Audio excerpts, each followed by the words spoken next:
Graça, misericórdia e paz, meus amados irmãos. Tudo bom? Bom dia, boa tarde, boa noite, independente do horário que você está nos assistindo, que você está nos vendo. É sempre uma honra e um prazer muito grande estar falando com vocês, estar dirigindo a palavra a vocês. Mais uma vez, muito obrigado por estar assistindo, muito obrigado por estar acompanhando e peço que você esteja aí compartilhando, que você esteja aí curtindo essa publicação, esteja aí divulgando, ajudando a divulgar essas publicações para que cada vez mais vidas possam ser alcançadas pela palavra do Senhor, pela graça salvadora de Jesus Cristo. Se você ainda não nos segue no Facebook, por favor, nos localize lá em BBNQNR e esteja nos seguindo, esteja nos acompanhando, porque temos vídeo novo toda semana. Toda semana nós temos estudo novo, estudo bíblico, e todos os estudos que nós fizemos todos os estudos que nós fizemos ao longo de 2020 estão todos salvos lá no Facebook da congregação. Então você pode acompanhar, estar assistindo todas as nossas transmissões conforme aí a sua vontade, a sua disponibilidade. A minha oração é que você seja edificado pelo Senhor, seja abençoado pelo Senhor por essas ministrações e se sinta motivado, cativado a estar compartilhando com os seus contatos para que cada vez mais essa palavra de salvação possa encontrar corações sedentos para ouvi-las, independente da localidade, né? Que o Senhor possa então te abençoar neste dia, nesta noite, nesta tarde, dependendo do horário que você estiver assistindo, e que o Senhor possa falar com você através deste estudo. Vamos orar? Feche seus olhos aí onde você estiver e curva a sua cabeça e vamos falar com o nosso Deus. Pai querido, Deus de amor, soberano Deus, nós te louvamos, te exaltamos e te glorificamos pela tua graça, pela tua misericórdia. Pai, em nome de Jesus, nós queremos te pedir que o Senhor, ó Deus, esteja nos perdoando, Pai, as nossas falhas, os nossos pecados, os nossos delitos, perdoando, ó Deus, tantas vezes que nós negligenciamos a tua palavra, perdoando por tantas vezes que nós, de forma tão imparcial, ó Deus, nós temos negligenciado, temos deixado de te buscar, de procurar a tua face, de orar, de ler a tua palavra, de ter intimidade contigo. Pai, em nome de Jesus, nós te louvamos por este ano de 2020, pois apesar das lutas e dificuldades que enfrentamos, foi um ano que nós vimos o teu reino crescer, se expandir, e foi um ano que nós experimentamos a graça da dependência do Senhor. Por isso nós te louvamos e te exaltamos. E neste momento, ó Deus, eu clamo a ti pela mensagem que será ministrada, que o Senhor possa falar, tocar aos nossos corações. Onde quer que esta mensagem alcançar, possa encontrar, ó Deus, corações que estão dispostos a te ouvir, dispostos a te obedecer a todo instante. Fala conosco, ó Deus, ministra aos nossos corações para a honra e glória do teu santo nome. Assim nós pedimos em nome de Jesus. Amém. Amém? Vamos lá então. Ao longo de 2020 nós estamos estudando o Evangelho de João.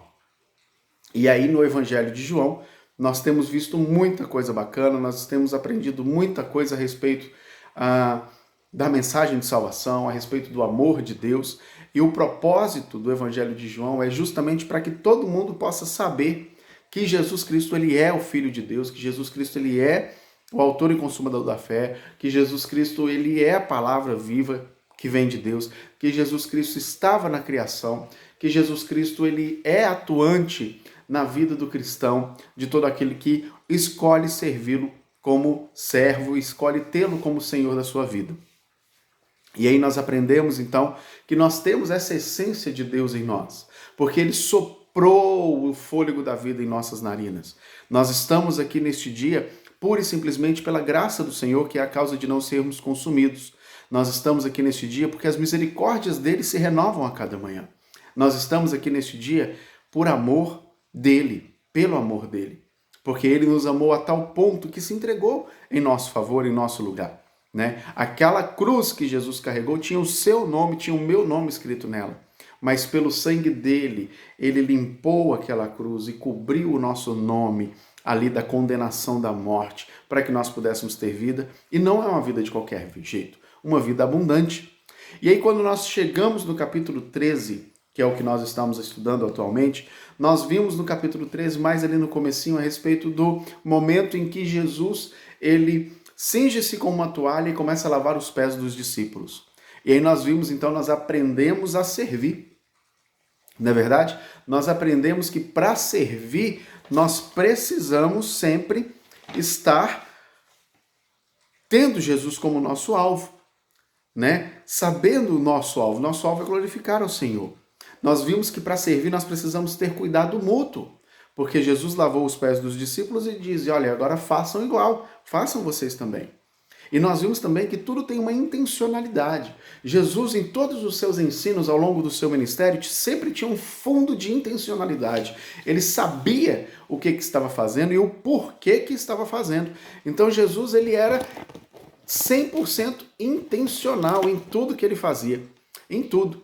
E então nós aprendemos que em tudo que a gente for fazer, nós também precisamos ser intencionais. O que significa isso? O que vem a ser intencional? Significa que quando você sentar do lado de uma pessoa aí no ônibus, você precisa ter intencionalidade para falar do evangelho para ele. Quando você está aí sentado no restaurante, conversando com a pessoa que está ao seu lado, você precisa ter intencionalidade para apresentar Jesus para ele. Em tudo que nós fizermos, nós precisamos ter intenção de proclamar a salvação em Cristo Jesus sem colocar nenhum tipo de barreira. Por que sem colocar nenhum tipo de barreira? Quando Jesus ele lavou os pés dos discípulos, ele lavou os pés inclusive de Judas, o traidor. Lavou os pés inclusive de Pedro, aquele que iria negar. Então Jesus não teve em nenhum momento colocar barreiras a respeito do anúncio do evangelho. Muito pelo contrário, ele exerceu o serviço, ele exerceu o amor, a graça, a compaixão para toda criatura, independente de quem fosse. E nós então devemos fazer o mesmo, né?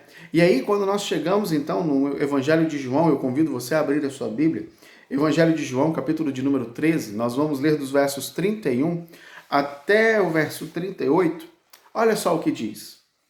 Isso logo, só contextualizando, Jesus então, ele estava ali no momento da última ceia com os discípulos, ele havia dado essa lição de humildade, ele havia dado essa lição a respeito do serviço. Ele aponta ali naquele momento o traidor. Judas, então, reconhece que ele era o traidor, sai da mesa e vai fazer o que ele tinha que fazer, que era entregar Jesus por 30 moedas de prata. E aí, na sequência, aqui no verso 31, diz assim: quando ele saiu, Judas, disse Jesus: agora foi glorificado o Filho do Homem, e Deus foi glorificado nele. Se Deus foi glorificado nele, também Deus o glorificará nele mesmo, e glorificá-lo-á imediatamente. Filhinhos, ainda por um pouco estou convosco, buscar-me-eis, e o que eu disse aos judeus também vos digo agora: para onde eu vou, vós não podeis ir. Novo mandamento vos dou, que vos ameis uns aos outros, assim como eu vos amei, que também vos ameis uns aos outros. Nisso conhecerão todos que sois meus discípulos, se tiverdes amor uns pelos outros. Perguntou-lhe Simão: Senhor, para onde vais? Respondeu Jesus: para onde vou, não me podes seguir agora. Mais tarde, porém, me seguirá. Replicou Pedro: Senhor, por que não posso seguir-te agora? Por ti darei a própria vida. Respondeu Jesus: darás a vida por mim? Em verdade te digo que jamais cantará o galo antes que me negues 3 vezes. Como eu havia dito, estamos ali no episódio da última ceia. Estamos ali no episódio nas vésperas a respeito da traição, na véspera da prisão, na véspera da paixão, do sofrimento e morte de Jesus. Então já está ali muito próximo. E aí eu quero refletir com você e pensar, cara, como é que Jesus estava se sentindo? Porque nós passamos por muitos momentos de aflição em 2020. Nós passamos por muitos momentos de angústia em 2020. Nós passamos por desemprego. Muitas pessoas passaram por desemprego. Muitas pessoas passaram pela doença, foram contaminados pelo Covid, enfrentaram a doença. Muitos enfrentaram a perda por causa da doença. Muitos enfrentaram dificuldades por causa da doença, né? Perda de salário, perda de renda, perda de negócio, perda de ente querido, né? Foram muitas as lutas que enfrentamos. E aí, como nós estamos lidando com isso? Nós já estamos aí às vésperas de 2021. E como nós estamos lidando com isso? Como nós estamos nos sentindo já às portas de 2021? Quais são as nossas expectativas para o próximo ano? Quais os nossos desejos para o próximo ano? Né? Eu vi uma imagem no Facebook uma vez que eu achei interessante, falando assim que o mundo se resume, que o ano se resumiu a janeiro, carnaval, pandemia, Natal. Basicamente se resumiu a desse jeito. E realmente foi, porque nós tivemos aí quase um ano inteiro de tribulação, de angústia, de luta por causa da pandemia. E muita gente tirou a própria vida por causa disso. Muita gente se desesperou por causa disso. Mas o que Jesus nos ensina? Jesus está ali às portas da crucificação. Está ali às portas do momento na qual ele vai passar pela maior dor da sua vida, que é a separação com Deus por causa do pecado. Naquele momento que ele grita, meu Deus, por que me desampara? Ele está ali nas vésperas do momento que ele vai derramar lá gotas de sangue do seu suor, de tão angustiado que ele vai estar. Ele está ali no momento que ele sabe que vai ser torturado. Ele já foi traído, ele vai ser negado, as pessoas vão abandonar, vão escarnecer dele. Vai chegar o momento que ele vai estar ali em cima da cruz e vai olhar para a multidão e dizer, aquele ali eu curei. E ele está gritando para me crucificar. Vai chegar o momento que ele vai estar ali na cruz e olhando, nossa, aquele ali eu me lembro que ele estava na multiplicação dos pães e dos peixes. E está aqui gritando para crucificar. Então Jesus está ali no momento, no ápice da expectativa negativa a respeito daquilo que viria, humanamente falando. Expectativa negativa, humanamente falando, porque ele sabia pelo propósito que ele veio, ele sabia a missão que ele tinha, ele sabia o quão honroso e glorioso é essa missão, que é nos salvar. Ele sabia disso, mas pensando como homem, foi um momento extremamente angustiante. Foi uma expectativa extremamente angustiante da parte de Jesus.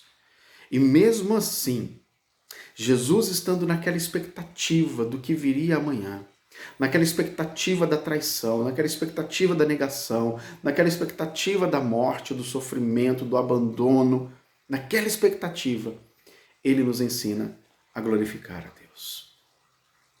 Olha o verso 31. Quando ele saiu, disse Jesus, agora foi glorificado o Filho do Homem e Deus foi glorificado nele. Ele nos ensina a glorificar a Deus. Como assim, pastor? Eu preciso glorificar a Deus no meio da angústia? Precisamos. Precisamos aprender a glorificar ao Senhor no meio da angústia. Por mais estranho que isso possa parecer aos seus ouvidos, nós precisamos aprender a glorificar a Deus no meio das nossas angústias. Porque, afinal de contas, tudo que nos acontece, tudo que acontece ao nosso redor é para a glória do Senhor. É para a glória do Senhor. Olha Romanos 8, verso 28. Romanos 8, 28, olha só o que diz. Sabemos que todas as coisas cooperam para o bem daqueles que amam a Deus, daqueles que são chamados segundo o seu propósito. Por mais que o ano de 2020 tenha sido um ano muito difícil para muitas pessoas, ele foi um ano na qual nós experimentamos a graça da dependência. Ele foi um ano na qual nós experimentamos as mãos do Senhor. Ele foi um ano na qual nós podemos sentir a presença do Senhor muito forte com aqueles que o amam. Esse é o ponto-chave. O texto de Romanos 8, 28 diz que sabemos que todas as coisas cooperam para o bem daqueles que amam a Deus. E não é, meus irmãos, um amor superficial como nós aprendemos nos dias de hoje. Que hoje em dia as pessoas amam o celular, as pessoas amam macarrão, as pessoas amam bichinho de estimação, as pessoas amam o celular, amam sua casa, amam a sua cama, amam objetos e se entregam, se sacrificam por objetos. Não é esse tipo de amor, mas é um amor de entrega total na presença do Senhor. É um amor de renúncia do eu para que Cristo possa reinar. É um amor onde eu submeto a minha vontade à vontade do Pai. É um amor na qual eu exerço meu serviço ao Senhor da minha vida. Esse é o amor que nós precisamos ter pelo Senhor. E quando temos esse amor, tudo tende a cooperar para o bem daqueles que amam a Deus. Tudo. Eu vi em um grupo do WhatsApp, alguém colocou que 2020 foi o eleito pior ano da história. E aí eu fiquei me perguntando, pior ano em que sentido? Porque 2020 foi um dos anos em que a palavra do Senhor mais foi anunciada em toda a história da humanidade. 2020 foi um ano em que a presença de Deus foi buscada em grande escala. 2020 foi um ano na onde a Páscoa as pessoas lembraram de Cristo e não do ovo de chocolate. 2020 está sendo o ano em que o Natal está sendo celebrado Jesus e não o Papai Noel. Então foi o pior ano em que sentido? Pode ter sido o pior ano para aqueles que não têm a Cristo, mas para aqueles que são cristãos, para aqueles que têm a Jesus, não foi o pior ano, mas foi o ano que Deus escolheu para que nós vivêssemos nele. E por isso estamos alegres, por isso podemos glorificar ao Senhor. Tudo que nos acontece glorifica ao Senhor. Deus manifesta a sua força na nossa fraqueza. Olha só, Romanos 12, 19.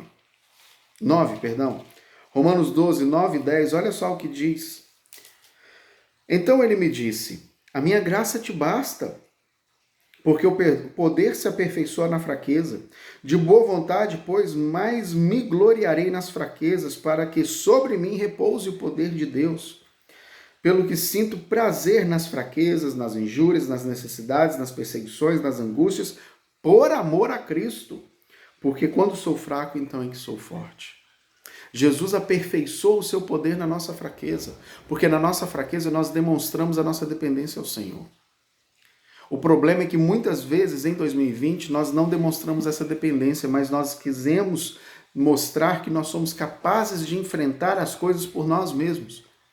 E aí quando fizemos isso, quebramos a cara. Demos com a cara na parede e vimos que realmente as coisas não funcionam desse jeito. Nós precisamos aprender a depender do Senhor, porque na nossa fraqueza Ele aperfeiçoou o seu poder. Por mais que tenha sido um ano difícil, meu irmão, glorifique ao Senhor, aprenda a glorificar ao Senhor, aprenda a dar graças em tudo, ser grato por tudo, tudo. Porque 2020 está chegando ao fim e nós vencemos, assim como Jesus venceu a morte. Segunda coisa que Jesus nos ensina nesse texto do Evangelho de João, capítulo 13, é que nós precisamos aprender que somos consolados pelo Senhor. Olha o verso 33. Filhinhos, ainda por um pouco estou convosco. Olha essa expressão que Jesus usa, filhinhos. Se você é pai, você vai entender muito bem isso. Quando o seu filho chega assim, que ele cai, rala o joelho, se machuca, ele está chorando, você vai lá, pega ele no colo, vem cá, meu filhinho. É isso que Jesus está dizendo. É isso que ele está fazendo. Ele chama os discípulos para perto e diz, meus filhinhos. Olha que expressão de carinho, de consolo. Mas por que Jesus fez isso? Imagine vocês, se vocês fossem um dos discípulos lá que estava do lado de Jesus, caminhou lado a lado com ele durante 3 anos, sabendo que ele é o Messias, o enviado por Deus, ele é o Filho de Deus, ele é. Mas aí de repente Jesus diz assim, olha, chegou a minha hora. Vocês não vão me ter para sempre. Chegou o momento que eu vou voltar para o Pai. Eles estavam deprimidos, eles estavam angustiados, eles estavam incertos. O que vai ser da gente depois? O que vai acontecer com a gente depois? O que nós vamos fazer quando Jesus for embora? O que vai acontecer com o mundo? Nunca mais seremos os mesmos. Vou voltar, Pedro, de repente, eu vou voltar para pescar? Mas Jesus me chamou para ser pescador de homens. Vou voltar a pegar peixe? O que vai acontecer? E Jesus percebe essa aflição no semblante dos discípulos, então ele chama, filhinhos, vem cá. Quantas vezes você sentiu Jesus te pegar no colo? Esse ano foi o ano que Jesus pegou todo mundo no colo. Esse ano foi o ano que Jesus falou, vem cá, depende de mim. O meu sustento aqui te basta. Seu sustento passa por mim. Não importa as lutas que você está enfrentando aqui, toma o meu jugo que é suave, que é leve o meu fardo. Me dá o seu pesado e toma o meu que é leve. Esse foi o ano que Jesus demonstrou na prática a sua graça através de uns dos outros, do sustento uns com os outros. E Jesus nos prometeu um consolador antes que ele subisse. João 16, versos 7 e 8 diz isso claramente. Mas eu vos digo a verdade, convém que eu vá, porque se eu não for, o Consolador não virá. Porém, quando ele vier, convencerá o mundo do pecado, da justiça e do juízo. Jesus mandou o Consolador. Nós temos o Espírito Santo que nos consola. Nós temos o Espírito Santo que está conosco o tempo inteiro nos consolando.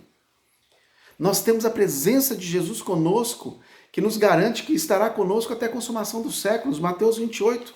Jesus fala isso lá em Mateus 28. Eu vou ler aqui, ó. Olha só, Mateus 28, verso 20. Ensinando-os a guardar todas as coisas que vos tenho ordenado. E eis que estou convosco todos os dias até a consumação dos séculos. Nós não estamos sós. Você não está sozinho. Você não passou 2020 sozinho. Jesus estava com você. O Espírito Santo estava te fortalecendo. O Espírito Santo estava te consolando. Jesus estava te confortando. Jesus estava ali no seu ouvido. Filhinho, eu estou contigo. Te pego pelo colo. Te ajudo a prosseguir. Mas você não está só. Nós não estamos sozinhos. Aprenda a glorificar a Deus. Aprenda que nós não estamos sozinhos. Terceira coisa, aprenda que nós precisamos amar. Nós precisamos amar. Veja o verso 34. Novo mandamento vos dou, que vos ameis uns aos outros, assim como eu vos amei, que também vos ameis uns aos outros. Peraí, pastor, então você está dizendo que Jesus criou um novo mandamento? Não é isso. Mas o que Jesus fez, assim como ele diz claramente que ele veio não para revogar a lei, mas para cumprir a lei, o que ele fez aqui foi resumir os 10 mandamentos. Se você olhar os 10 mandamentos, não matar, não roubar, honrar pai e mãe, né, não cobiçar as coisas do próximo, não cobiçar a mulher do próximo, né? Se você olhar para os 10 mandamentos, eles se resumem na palavra amor. Amor a Deus e amor ao próximo. Vai se resumir nessa palavra. Portanto, nós precisamos amar de forma indistinta. Amar de forma absoluta. Amar sem esperar nada em troca, sem esperar ser correspondido. Amar pura e simplesmente por uma questão de obediência. E eu acho isso bacana porque Jesus não fala assim, ó, tenham um sentimento de amor uns pelos outros. Não. Em um novo mandamento. Sabe o que é um mandamento? É uma ordem, é uma lei. Ou seja, Jesus está mandando, amem uns aos outros. Portanto, o amor não é um sentimento abstrato que você sente pela outra pessoa. Amor é uma decisão pela obediência à palavra do Senhor. Então, se de repente no seu casamento, com algum amigo seu, com algum parente seu, você disser, eu não amo mais, sinto lhe dizer, mas no fundo o que você está dizendo é, não vou obedecer a Jesus. Não vou obedecer a Jesus. É isso que você está dizendo. Porque quem obedece a Jesus, ama. Sem restrição. Quem obedece a Jesus, ama. Sem escolher quem vai amar. Simplesmente ama. Em obediência. Precisamos aprender a amar. Porque quando nós amamos as pessoas, nós não vamos roubar ninguém. E aí quando eu digo roubar, não é colocar uma arma na cabeça da pessoa. Mas nós não vamos desejar o mal para ninguém. Nós não vamos desejar as coisas dos outros. Nós não vamos querer tirar vantagem sobre ninguém. Muito pelo contrário, nós vamos servir uns aos outros. E aí, quando nós servimos uns aos outros, quando nós fazemos isso, nós evidenciamos a quem servimos. Nós evidenciamos que somos discípulos de Jesus. É isso que o verso 35 diz. Nisto conhecerão todos que sois meus discípulos. Nisto o quê? Se tiverdes amor uns pelos outros. Como é que eu posso dizer que amo a Deus que não vejo e odeio meu irmão a quem eu estou vendo? Tiago vai falar isso. Não tem sentido. Não tem explicação. Nós precisamos aprender a amar. Nós precisamos, porque Jesus mostrou como fazer. Pastor, como é que eu faço para amar? Jesus nos ensinou. Jesus mostrou como nós devemos fazer. Como assim? Vou te dar só um exemplo. Só um exemplo. Jesus lavou os pés dos discípulos. Jesus lavou, vamos só dimensionar aqui um pouquinho. Jesus lavou os pés de João, o discípulo amado. João era tão especial assim no sentido de discípulo amado, que quando Jesus estava na cruz, ele olha para Maria e diz: Maria, eis aí o teu filho. E olha para João e diz: João, eis aí a tua mãe. Em outras palavras, o que ele estava querendo dizer? João, cuida dela para mim, porque eu confio em você. João era o discípulo amado, Jesus lavou os pés dele. Jesus lavou os pés de Pedro. Quem foi Pedro? Pedro foi um cara fantástico que no primeiro sermão 5.000 almas se converte. Pedro foi um cara fantástico que queria proteger Jesus, que no momento da prisão ele sacou de uma espada e feriu a orelha de um dos servos do sacerdote. Pedro era um cara tão fantástico que quando Jesus falou, larga as suas redes e me segue, ele largou todo o sucesso que ele teve lá na pescaria, que foi a maior pescaria da sua vida, ele largou e foi seguir a Jesus. Pedro foi um cara tão fantástico que a sombra dele, está descrito em Atos, a sombra dele quando passava curava as pessoas. Pedro foi um cara tão fantástico que quando ele estava entrando no templo e um aleijado pediu esmola, ele falou assim, olha, não tenho ouro nem prata, mas o que eu tenho eu te dou. Em nome de Jesus, levanta e anda. Ele levantou e andou. Isso era Pedro. Mas também, Pedro foi aquele que negou Jesus 3 vezes. Mas Jesus estava lá, lavando os pés dele. Jesus lavou os pés de Judas, aquele que o traiu.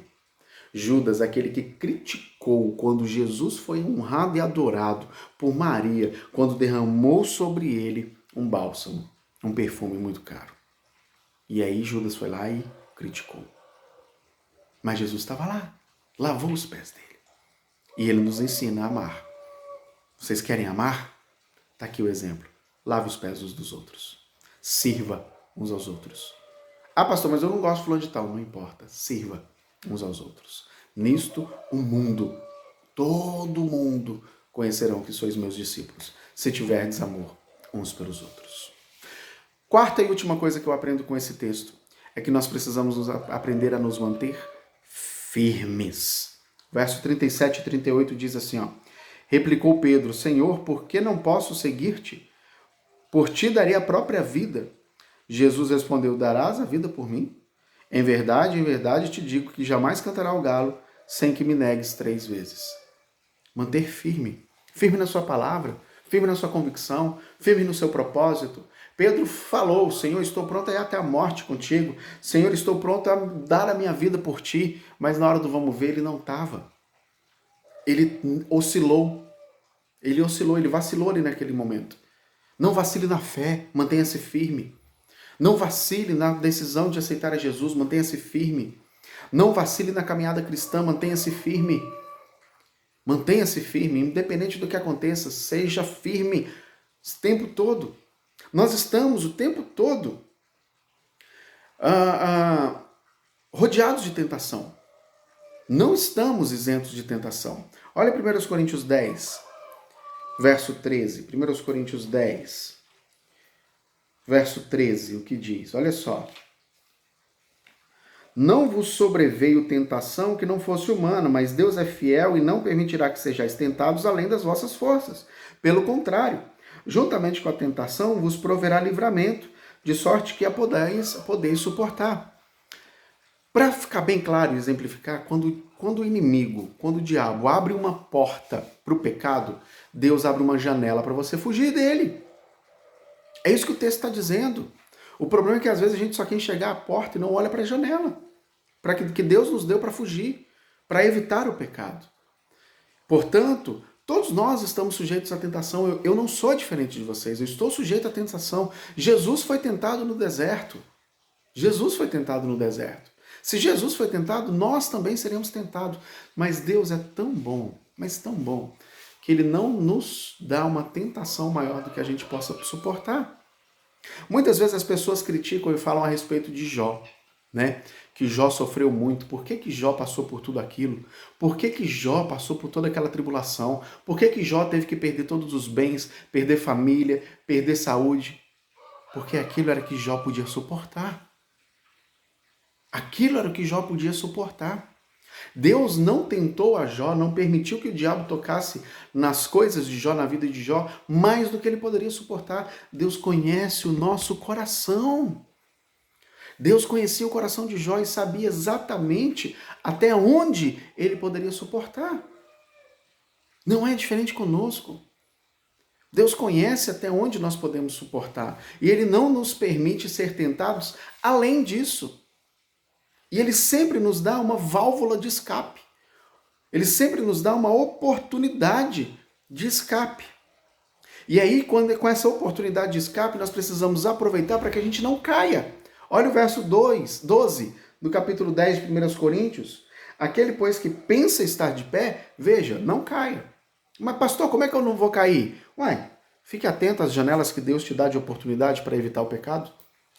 Fique atento e aproveite essas janelas para evitar cair na tentação. E outra coisa, precisamos ser sempre abundantes na obra do Senhor. Sempre abundantes na obra do Senhor. Já dizia o ditado que mente vazia é oficina do diabo. Quando nós ocupamos a nossa mente com a leitura bíblica, com a oração e com o serviço cristão, o diabo não tem espaço. Não tem espaço. E 1 Coríntios 15, 58 diz assim, ó: portanto, meus amados irmãos, sede firmes, inabaláveis e sempre abundantes na obra do Senhor, sabendo que no Senhor vosso trabalho não é vão. Não existe trabalho vão no Senhor. Não existe trabalho inútil no Senhor. Não existe, porque a palavra de Deus jamais volta vazia. E a palavra de Deus, ela é dita e ela é exercida na prática. Exercida na prática do amor. Portanto, meus amados irmãos, 2020 está chegando muito perto do final. 2020 foi um ano tribulado para muitas pessoas. Mas também 2020 foi um ano para que nós possamos aprender a glorificar a Deus sobre qualquer circunstância. Foi um ano para nós aprendermos que sempre teremos um Consolador ao nosso lado, que é o Espírito Santo. Foi um ano para nós aprendermos que nós precisamos amar uns aos outros de forma abundante. E foi um ano que nós precisamos aprender a nos manter firmes na convicção e na decisão de servir ao Senhor a todo custo. Amém? Vamos orar? Pai querido, Deus de amor, mais uma vez eu quero te louvar e te agradecer pela tua graça e pela tua misericórdia. Muito obrigado, Deus, pelo teu amor, Pai, que é derramado em nossos corações. E neste momento eu clamo a Ti, ó Deus, por estes que estão ouvindo e que ouvirão em tempo oportuno. Que o Senhor possa estar derramando a Tua graça, ó Deus, de forma soberana na vida de cada um, de forma abundante na vida de cada um. Que em nome de Jesus nós possamos ser edificados pelo Senhor continuamente. Que nós possamos aprender a viver, ó Deus, uma vida digna no Senhor. Pai, que nós possamos, ó Deus, continuamente estar na dependência do Senhor. Sabemos, ó Pai, que 2020 foi um ano tribulado, foi um ano difícil para muitas pessoas. Mas nós também sabemos, ó Deus, que foi um ano na onde a Tua graça foi manifesta, o Teu amor foi transmitido e a Tua palavra cresceu de forma abundante. Por isso te somos gratos e louvamos o Teu santo nome. Fala conosco, ministra os nossos corações e nos dê, ó Deus, a graça de continuamente Te servir e Te buscar.